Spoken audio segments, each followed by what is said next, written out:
హేమాయణంలో రాత్రి వార్తలకు స్వాగతం. ఈరోజు డిన్నర్కి సేమియా పులావ్ చేశాను.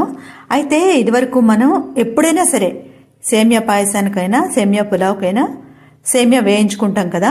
కాకపోతే ఇప్పుడు ఆ సమస్య లేకుండా రోస్టెడ్ సేమియా దొరుకుతుంది. అయితే నేను ఒకసారి తెప్పించాను, కానీ అదేంటో మరీ బ్రౌన్గా ఉన్నట్టు అనిపించి నాకు నచ్చలేదు. దానిలో పెద్ద యాడెడ్ టేస్ట్ కూడా ఏం లేదు. మన పని సులువు అవుతుందేమో అనుకోవడం తప్ప నేను అందుకని ఎప్పుడు ఇలా నేనే వేయించుకుంటాను. ఈ కాలం అండి మంచి కాలం తెలుసా. ఇక్కడి నుంచి ఫిబ్రవరి వరకు కూడా అన్ని రకాల కూరలు పళ్ళు మంచివి దొరుకుతాయి. అలాగే బఠానీలు మార్కెట్లోకి వస్తున్నాయి, నిన్న తీసుకొచ్చాను. మనకు సాధారణంగా పంటలు నేలను బట్టి ఉంటాయి కదా. ఒక చోట బాగా పండుతాయి, ఒక చోటేమో సరిగా పండవు. నేల సారాన్ని బట్టి ఉంటుంది కదా. అయితే దానికి కారణం ఏంటో తెలుసుకోవాలనుందా? మన ఛానల్ పేరు కింద ఉన్న ప్లే సింబల్ని క్లిక్ చేయండి, ఆ వీడియో మీరు చూడొచ్చు. సేమియా పులావ్కి సైడ్ డిష్గా టమాటో పెరుగు పచ్చడి చేశాను. అందరికీ శుభరాత్రి.